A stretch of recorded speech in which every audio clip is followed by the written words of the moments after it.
नमस्कार, आप देख रहे हैं केबीपी टाइम्स और मैं हूं आपके साथ सुशीला सोनी। खबरों के इस बुलेटिन में चलिए आज के खास खबरों की तरफ रुख करते हैं। खबर यूपी से है, जहां गोरखपुर में मुख्यमंत्री योगी आदित्यनाथ ने मंगलवार को गोरखपुर सोनोली मार्ग से ग्रीन सिटी होते हुए माधोपुर बंदा तक एक नई सड़क का लोकार्पण किया। करीब 1.80 किलोमीटर लंबी इस सड़क के निर्माण पर 69 करोड़ 58 लाख रुपए खर्च हुए। लोकार्पण के बाद सड़क को आम लोगों के लिए खोल दिया गया। सीएम योगी ने कहा कि ग्रीन सिटी कॉलोनी से पदोनिया होते हुए माधोपुर बंदा तक बनी सड़क की क्षेत्र में लंबे समय से जरूरत थी। यहाँ बड़ी संख्या में लोग रहते हैं, लेकिन रास्ता सकरा होने के कारण बस और ट्रक जैसे बड़े वाहनों का आना जाना मुश्किल था। इस मार्ग पर सरस्वती और आरपीएम अकेडमी समेत कई स्कूल भी है। नई सड़क बनने से अब स्थानीय लोगों और स्कूली बच्चों को बड़ी राहत मिलेगी। मुख्यमंत्री ने कहा कि सोनोली, महाराजगंज और बलरामपुर की ओर जाने वाले लोगों को अब शहर के अंदर से होकर नहीं गुजरना पड़ेगा। वहीं अपने संबोधन के दौरान सीएम योगी ने कांग्रेस और समाजवादी पार्टी पर निशाना साधा। उन्होंने क्या कुछ कहा, आप भी सुनिए। मुझे अफसोस होता है, कांग्रेस ने लंबे समय तक प्रदेश में शासन किया। समाजवादी पार्टी को इस दौरान 4 बार प्रदेश में शासन बनाने का अवसर प्राप्त हुआ। इंसेफ्लाइटिस के खिलाफ इनकी जवान कभी निकली नहीं। इन्होंने उसकी रोकथाम करने के लिए, उसका उपचार करने के लिए कभी कोई व्यवस्था नहीं की। एक सांसद के रूप में मैंने ये लड़ाई सड़कों पे भी लड़ी है, संसद में भी लड़ी है। और जब हमारी पार्टी ने मुझे यह अवसर दिया कि मैं उत्तर प्रदेश की जनता की सेवा मुख्यमंत्री के रूप में करूं, आज मुझे बताते हुए प्रसन्नता है। जिस बीमारी के खिलाफ मैं 18-19 वर्षों से लड़ाई लड़ रहा था, सत्ता में आते ही हम लोगों ने उस बीमारी का समाधान मात्र 2 वर्ष में निकाल दिया। आज ये क्षेत्र इंसेफ्लाइटिस से मुक्त है। इंसेफ्लाइटिस से मुक्त, डेंगू, कालाजार, चिकनगुनिया, मलेरिया से मुक्त ये पूरा क्षेत्र आज मेडिकल का एक बेहतरीन केंद्र बनकर के उभरा है। कोई सोचता था गोरखपुर का बीमार बीआरडी मेडिकल कॉलेज ही बीमार था, आज सुपर स्पेशलिटी के एक नए केंद्र के रूप में विकसित हुआ है। गोरखपुर में एम्स हो, एक कल्पना से परे था। आज गोरखपुर में एम्स है। पहले केवल गोरखपुर में मेडिकल कॉलेज था, आज कुशीनगर में मेडिकल कॉलेज, देवरिया में मेडिकल कॉलेज, महाराजगंज में मेडिकल कॉलेज, सिद्धार्थनगर में मेडिकल कॉलेज, बस्ती में मेडिकल कॉलेज, बलरामपुर में मेडिकल कॉलेज, बहराइच में मेडिकल कॉलेज, गोंडा में मेडिकल कॉलेज, सुल्तानपुर में मेडिकल कॉलेज, प्रतापगढ़ में मेडिकल कॉलेज, गाजीपुर में मेडिकल कॉलेज, मऊ में मेडिकल कॉलेज का निर्माण चल रहा है, आजमगढ़ में मेडिकल कॉलेज, चंदौली में मेडिकल कॉलेज, सोनभद्र में मेडिकल कॉलेज, मिर्जापुर में मेडिकल कॉलेज, यानी मेडिकल कॉलेजेस की एक लंबी श्रृंखला।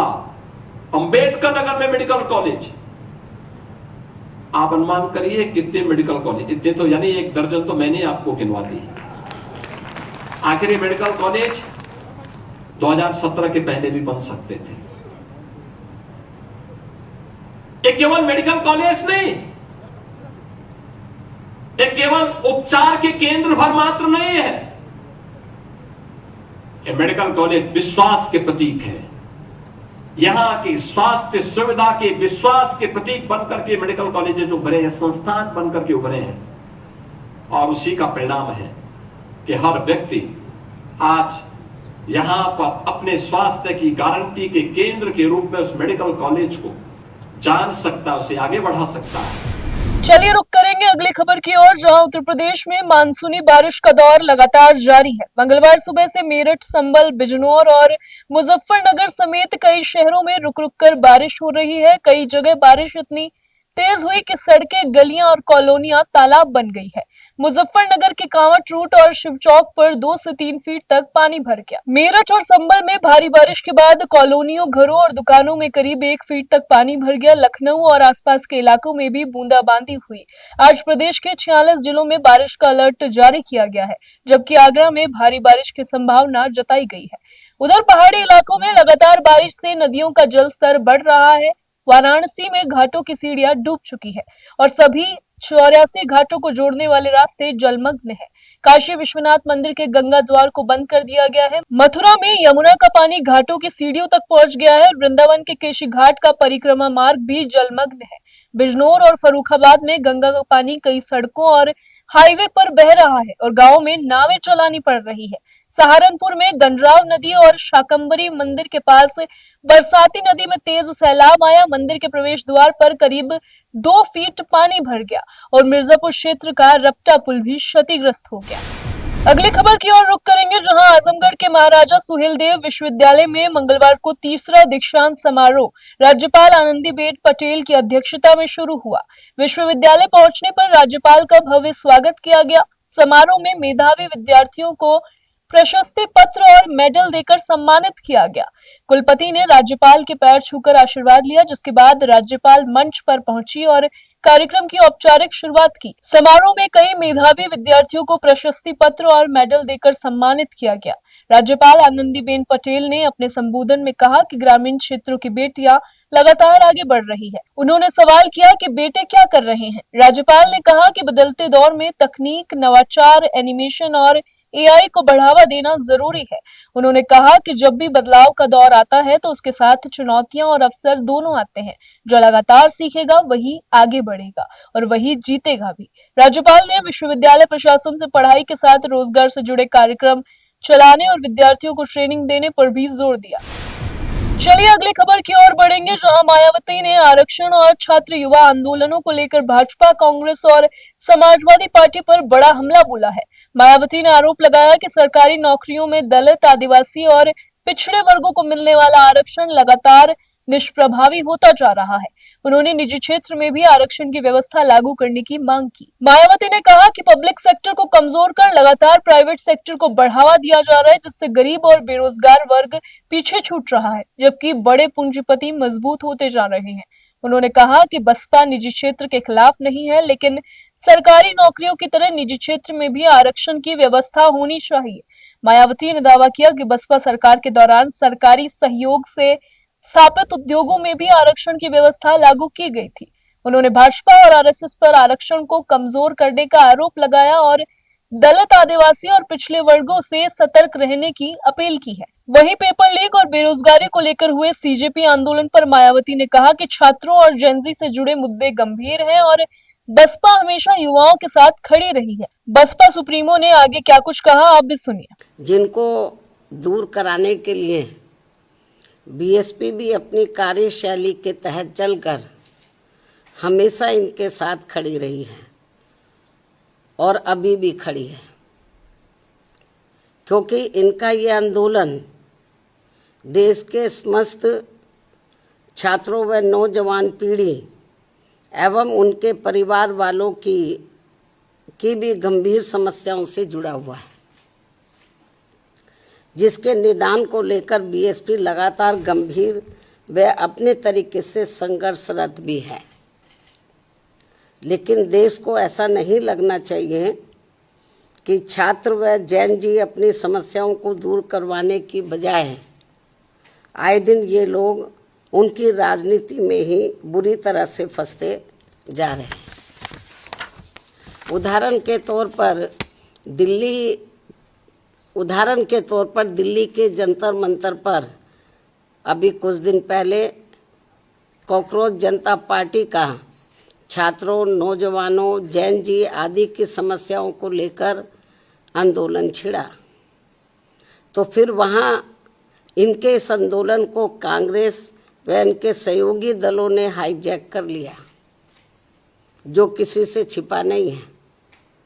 अर्थात इन्होंने अपने हाथों में ले लिया और अब उसकी आड़ में अभी तक संसद भी चल नहीं पा रही है।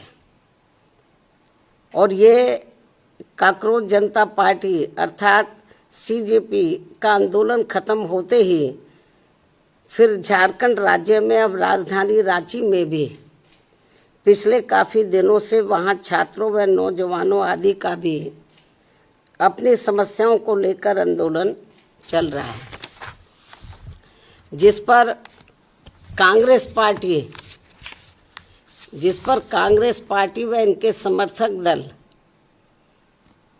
अभी तक भी खुलकर नहीं बोल पा रहे हैं। चलिए अगली खबर की ओर रुख करेंगे, जो कि उत्तर प्रदेश के लखनऊ से है। लखनऊ के मानक नगर थाना क्षेत्र में सोमवार को एक दर्दनाक हादसे में बेटे को स्कूल से लेकर घर लौट रहे पिता की नहर में डूबने से मौत हो गई।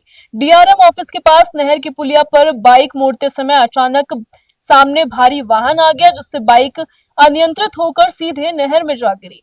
हादसे में बेटी छिटककर बाहर गिर गई और बाल बाल बच गई, जबकि 41 वर्षीय रवि कुशवाहा तेज बहाव में बह गए। मृतक रवि कुशवाहा कृष्णनगर के खुशी विहार के रहने वाले थे और एलआईसी एजेंट थे। सोमवार दोपहर वे अपनी बेटी वंशिका को अवध कॉलेजिएट स्कूल से लेकर बाइक से घर लौट रहे थे। डीआरएम ऑफिस के पास नहर की पुलिया पर बाइक मोड़ते समय सामने अचानक से एक बड़ा वाहन आ गया। इससे रवि का संतुलन बिगड़ गया और बाइक पुलिया के पास टूटे हुए हिस्से को पार करते हुए सीधे नहर में जा गिरी। हादसे के दौरान बेटी वंशिका छिटककर बाहर गिर गई और उसे मामूली चोटें आई, जबकि रवि बाइक समेत गहरे पानी में गिरकर तेज बहाव में बहने लगे। सूचना पर मानक नगर पुलिस और आलमबाग थाना प्रभारी मौके पर पहुंचे और एसडीआरएफ की टीम को बुलाया गया। रेस्क्यू टीम ने तलाशी अभियान चलाकर घटनास्थल से करीब 20 मीटर दूर रवि को पानी से बाहर निकाला। उन्हें अस्पताल ले जाया गया, जहां डॉक्टरों ने उन्हें मृत घोषित कर दिया। चलिए बढ़ेंगे अगली खबर की ओर, जहां उत्तर प्रदेश के उप मुख्यमंत्री ब्रजेश पाठक ने कांग्रेस नेता और लोकसभा में नेता प्रतिपक्ष राहुल गांधी पर तीखा हमला बोला है। ब्रजेश पाठक ने राहुल गांधी पर संसद की मर्यादा को तार-तार करने, डबल स्टैंडर्ड्स अपनाने और छात्रों के मुद्दों पर वोटों की राजनीति करने का आरोप लगाया। डिप्टी सीएम ब्रजेश पाठक ने आरोप लगाया कि राहुल गांधी का मकसद संसद में संवाद करना नहीं बल्कि अराजकता फैलाना है। उन्होंने कहा कि राहुल गांधी ने पहले शिक्षा मंत्री के इस्तीफे और छात्रों से जुड़े मुद्दों पर चर्चा की मांग की थी। सरकार ने चर्चा की और परीक्षा में गड़बड़ी रोकने के लिए सख्त कानून भी बनाए, लेकिन इसके बाद राहुल गांधी ने अपना मुद्दा बदल लिया। ब्रजेश पाठक ने इसे कांग्रेस का डबल स्टैंडर्ड बताते हुए कहा कि पार्टी छात्रों के नाम पर केवल वोटों की राजनीति कर रही है। डिप्टी सीएम ने आगे क्या कुछ कहा, अब भी सुनिए। अपने सभी पत्रकार मित्रों का बहुत बहुत स्वागत करता हूं, धन्यवाद देता हूं। आज बहुत ही महत्वपूर्ण विषय पर आपसे बात करने के लिए हम सब एकत्र हुए हैं। इस समय पूरा देश जान रहा है संसद चल रही है। हमारी सरकार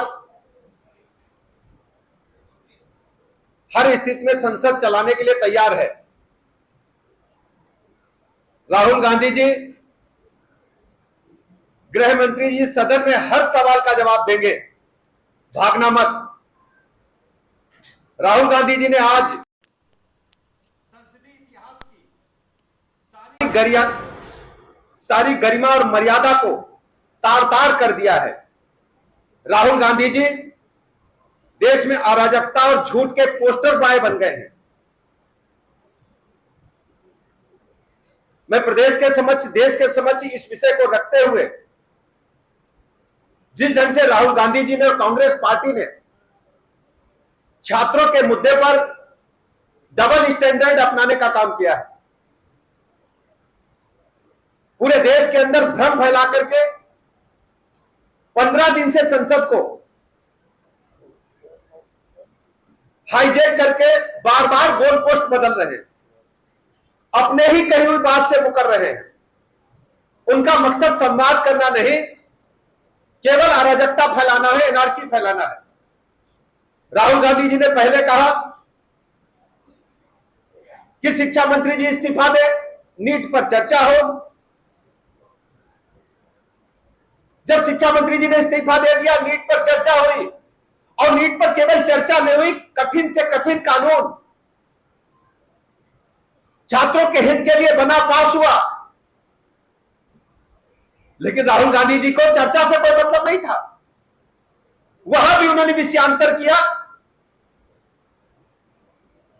एक नया गोल पोस्ट लेकर के सामने आए। गृह मंत्री जी जवाब दें। आज मैं राहुल गांधी जी को फिर कहता हूं, राहुल गांधी जी भागना मत। गृह मंत्री जी हर सवाल का जवाब देंगे और आपको पूरे ध्यान से सुनना चाहिए। लेकिन कांग्रेस संसद चलने नहीं दे रही है। केंद्र सरकार ने जब स्पष्ट कर दिया, हमारे संसदीय कार्य मंत्री किरेन रिजिजू जी ने, माननीय केंद्रीय मंत्री पीयूष गोयल जी ने स्पष्ट तौर पर कहा कि गृह मंत्री जी सभी सवालों का जवाब देने के लिए तैयार है। लेकिन राहुल गांधी जी ने फिर गोल पोस्ट बदल दिया। वो बार बार दोहरा रहे हैं जंतर मंतर की घटना को। हमारी सरकार पूरी तरह से, मैं स्पष्ट कर दूं, हमारी केंद्र की सरकार और हमारी प्रदेश की सरकार, पूरी भारतीय जनता पार्टी अपने देश के, अपने प्रदेश के छात्रों युवाओं के साथ खड़े हैं और उनके हित के लिए जो भी कानून कठिन से कठिन बनाना पड़ेगा, आदरणीय प्रधानमंत्री जी ने अपने वक्तव्य में बार बार दोहराया है। और जेनजी से संपर्क करके उन्होंने उन्हीं के मीडिया प्लेटफॉर्म को उपयोग में किया और कहा कि हम छात्रों के साथ, युवाओं के साथ खड़े हैं, युवाओं के हितों के साथ बिल्कुल भी अनदेखी नहीं होने देंगे, हर स्थिति में हम युवा और छात्रों के साथ खड़े मिलेंगे। लेकिन राहुल गांधी जी केवल भ्रम फैला करके जनता को गुमराह करने के लिए, और जो कांग्रेस पूरी तरह से समाप्त हो चुकी, हाशिए पर चली गई पूरे देश के अंदर, उनको लग रहा है कि छात्रों के माध्यम से वोटों की फसल काट करके फिर कांग्रेस को सर्वाइव करने के लिए एक उनके अंदर सपना है। लेकिन मैं राहुल गांधी जी से साफ तौर पर कहना चाहता हूं, राहुल गांधी जी, राजनीति में डबल स्टैंडर्ड नहीं होते। आप दोमुही राजनीति करते हैं, आप जंतर मंतर पर छात्रों की चर्चा करते हैं, लेकिन झारखंड की राजधानी में जो हुआ उस पर आपने जरा भी अपना मुंह नहीं खोला। जिस बर्बरता पूर्वक वहां की पुलिस ने, वहां की सरकार ने छात्रों के साथ व्यवहार किया है, कटीले तार की बाड़ी लगाई, स्टील की दीवार खड़ी की, जब स्टूडेंट्स उसको भी पार करके पहुंचे। चलिए अगली खबर की ओर बढ़ते हैं, जहां ग्रेटर नोएडा वेस्ट की महागुन माईवुड्स सोसाइटी में पिछले 48 घंटे से पानी की सप्लाई बाधित है। कई टावरों में पानी नहीं पहुंचने से 100 से ज्यादा फ्लैटों के निवासी परेशान हैं। समस्या से नाराज लोगों ने सोमवार रात मेंटेनेंस ऑफिस पर हंगामा किया और मंगलवार दोपहर सोसाइटी के बाहर सड़क पर बैठकर जाम लगा दिया।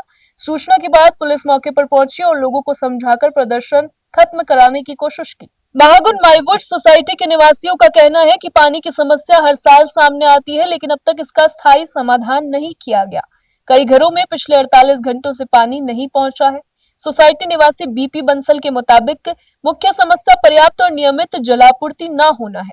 प्रबंधन की ओर से टैंकरों के जरिए वैकल्पिक व्यवस्था की जा रही है, लेकिन सोसाइटी की जरूरत के मुकाबले टैंकरों की संख्या कम है। पानी की सप्लाई लाइन में खराबी है या फिर पंप में तकनीकी समस्या है, इस बारे में भी प्रबंधन की ओर से स्पष्ट जानकारी नहीं दी गई।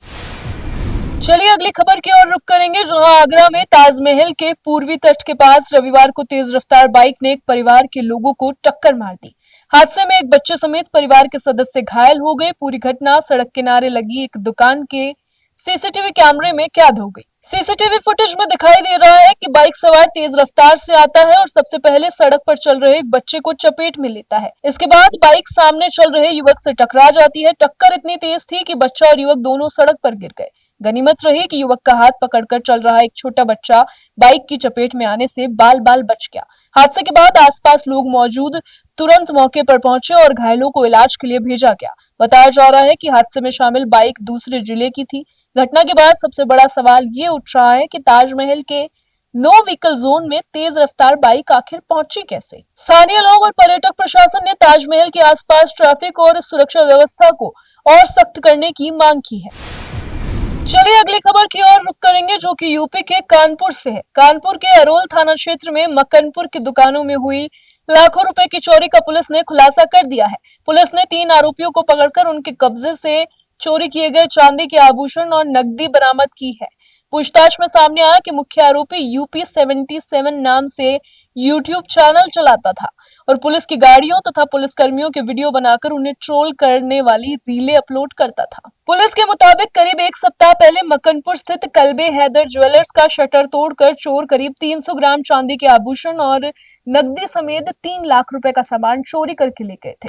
जाते समय आरोपियों ने आसपास की 3 अन्य दुकानों के भी ताले तोड़े, लेकिन वहां से कुछ भी नहीं मिला। वारदात के बाद आरोपी मक्कनपुर चौराहे पर लगी ऑपरेशन त्रिनेत्र के सीसीटीवी कैमरों में कैद हो गए। फुटेज के आधार पर पुलिस ने कानपुर देहात, औरैया और गुरुग्राम तक दबिश दी और आखिरकार सिद्धौली के पास से आरोपियों को पकड़ लिया। गिरफ्तार आरोपियों में मोहम्मद शरीफ उर्फ छोटू और फहीम शामिल है, जबकि 15 वर्षीय किशोर को संरक्षण में लिया गया है। पूछताछ में आरोपियों ने बताया कि वे महंगे शौक और खर्च पूरे करने के लिए चोरी करते थे और चोरी का सामान जल्दी बेच देते थे। चलिए अगली खबर की ओर बढ़ेंगे, जहां कानपुर देहात के सिकंदरा तहसील क्षेत्र में मिरगांव में मंगलवार को उस समय हड़कंप मच गया जब मकान निर्माण रुकने से नाराज एक विधवा महिला पेट्रोल की कैन और माचिस लेकर पानी की टंकी पर चढ़ गई। महिला ने आरोप लगाया कि उसकी जमीन को कब्रिस्तान की जमीन बताकर मकान का निर्माण रुकवा दिया गया है। महिला ने आरोप लगाया कि उसकी जमीन को कब्रिस्तान की जमीन बताकर मकान का निर्माण रुकवा दिया गया है। न्याय नहीं मिलने पर उसने आत्मदाह की धमकी भी दी। मिरगांव में महिला के पानी की टंकी पर चढ़ने की सूचना मिलते ही पुलिस और तहसील प्रशासन के अधिकारी मौके पर पहुंचे। महिला पेट्रोल की कैन और माचिस लेकर टंकी पर मौजूद थी, तत्काल न्याय की मांग कर रही थी। उसका आरोप है कि जिस जमीन पर वो मकान बनवा रही थी उसे कब्रिस्तान की जमीन बताकर निर्माण कार्य रोक दिया गया। मौके पर पहुंची नायब तहसीलदार सुप्रिया यागिक और पुलिस अधिकारियों ने महिला से बातचीत की और उसे कार्रवाई का भरोसा दिलाया। काफी समझाइश के बाद महिला सुरक्षित नीचे उतर आई। प्रशासन अब जमीन से जुड़े विवाद की जांच कर आगे की कार्यवाही कर रहा है। क्या नाम है आपका?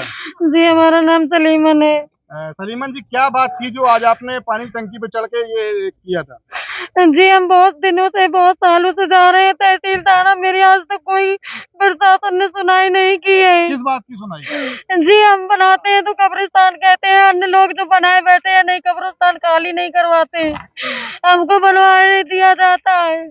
मेरा मतलब ये है अगर कब्रिस्तान है तो उसको पूरा खाली करवाया जाए। कौन कह रहा है ये खाली करवाने के लिए? जी मैं कहती हूँ कि अगर कब्रिस्तान की भूमि है तो उसको खाली करवाया जाए। कि हमारे लिए प्रशासन ने क्या कानून बनाई है? नहीं तो फिर पानी की टंकी पर चढ़कर इस प्रकार से विरोध प्रदर्शन का क्या मतलब? जी मुझे कोई न्याय नहीं मिल रहा था, इसलिए मैं हताश हो चुकी थी। इसलिए हमने सोचा कि अब कोई हमें फैसला जब नहीं मिल रहा है तो पानी की टंकी पे पेट्रोल डाल के अपनी आत्महत्या करूंगी। किसने कहा था ये सब करने के लिए आपको? किसने कहा था? किसी ने नहीं कहा था, मैं परेशान हो चुकी थी ना, प्रशासन ने मेरी एक भी नहीं सुनी थी। नहीं तो लोकतंत्र में न्याय मांगने का और भी तरीके हैं, लेकिन इस प्रकार जी मैं मांगती मांगती बहुत दिनों से परेशान हो चुकी थी। तो क्या लग रहा है आपको न्याय अब मिलेगा? अभी तक मुझे कोई न्याय नहीं मिला है। आज के इस बुलेटिन में बस इतना ही। बाकी आपसे फिर मिलेंगे, बने रहिए केबीपी टाइम्स के साथ।